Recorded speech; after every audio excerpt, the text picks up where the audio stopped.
ji alarba ñaar fukki fan ak juróom benn ci weerum février ginnaaw poussière bu metti bi soppi woon xar kanamu dëkk bi ñu war koo dundee ñetti fan ginnaaw xibaar yi bàyyeekoo ca kër gi yore wàllum météo gi. ñu seetlu ni askan wi dundee nañ ci ay jafe-jafe rawatina ci seen bërëbu liggéeykaay.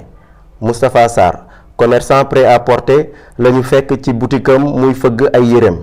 ñu tàllal ko sunu micro mu wax ñu ci ay jafe-jafe yi nga xamante ni jot na koo jànkoonteel démb. waaw hier moom c'était vraiment difficile par rapport ak niñ ko dundee fii parce que boo xoolee comme tey ni ngeen ma fekkee ma installé bagage yi démb demeewul woon noonu parce que démb dama avancé woon de trop fii nii parce que mënu ma woon job normal quoi am na yenn bagage yoo xam ne dama ko mujjee jël sax dugal ko ci biir quoi. tey la xaw a tane nii sax parce que démb boo fi ñëwoon nii sax bu ma la wanee yére yi doo ko bëgg a jël quoi parce que amoon na poussière trop xam nga rek man mii sax affaire bi daf ma jëlee kaw quoi parce que dama ne woon est-ce que man du ma tëj place bi sax dem ñibbi toog benn yoon. Voilà ndax jafe-jafe yi ci am quoi parce que gisuma client yi ba pare gars yi dañuy daw xam nga client yi daal boo xoolee ba xool guddement bi rek lañ commencé woon ñëw te quelque la rek mais presque journée bi yëpp gisuma client quoi ndax poussière bi. tey moom moo gën a dox démb quoi tey moo gën a dox démb quoi. soxna Oulimata Diédhiou di ab jaaykat bu ñu fekk ci tali bi mu lal taabalam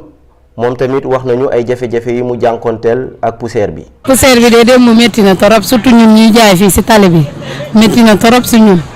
parce que démb moom dafa métti torop si ñun dañu mujjee jënd ay max sax di koy protéger suñu nooy yi ak yooyu poussière bi ak yooyu gisoo sama baat bi sax daa dee poussière bi moo ko rey xam kay soj ñaa si kay tey moom saxat ak soj rek laa si jële dama mujjee góorgóorlu di jaay rek ndax xam naa bu ma jaayul moom du baax. waaw tane na tuuti ñëw nañu ndaxte jënd nañu max toog fii jaay loolu taxul ñu lalli na te ñun jaay la ñu am foofu la ñuy dundee. démb moom déedéet laluma ko fii moo tax tey ma profité lal ko balaa poussière bi di ñëwaat ndaxte dañu ne woon fii ba jeudi loolu la ñu waxoon. mu yokk ci da cee faf jëlee soj te muy ñaan mu gaaw a arrêté ngir mu yombalal leen seen liggéey. ñaanuma yàlla mu continuer na te poussière bi daf ñu sonal torop bu continuer di ñu arrangé. mu mel ni ki jaaykatu mbedd yi kontaan ñu woon démb ci poussière bu bëri bi ànd ak ngelaw bu bëri ndaxte jaaykatu jumtukaayu téléphone yi wax nañu njaay mi desoon naa dox waaye tey mel na ni moo tane démb. démb moom dund nañ poussière moom vraiment métti na lool vraiment mais heure bi démb moom fekk na moom poussière bi sonn nañu woon ba ma wàcc. dem sama kër tëdd ba 5 heures ci lay door a génnaat pour mën a ñëw mën a jaay si waaw 5 heures ci ngoon mais si ngoon gi moom vraiment macha allah bi affaire bi dalee xam nga njaay mi xaw na tane tuuti daal. suba gi jaay naa tuuti mais bi mu demee ba gën a bëri xam nga rek ki tali bi amatul client yi ñëwatuñu si laa dugg sama biir kër noppalu ba 5 heures ma ñëw. waaw par rapport ak démb tey moom macha allah tey moom dal na. am na jàmm xam nga client yi ñuy génn yi nga ñëw ndànk-ndànk. métti na man moom démb saxat laa fanaane saxat waaw bii moom sonn naa lool ndax poussière démb bi maa ngi nii makki tàngal man fraise waaw. poussière bi moom métti na trop ndax man boobu maa ngi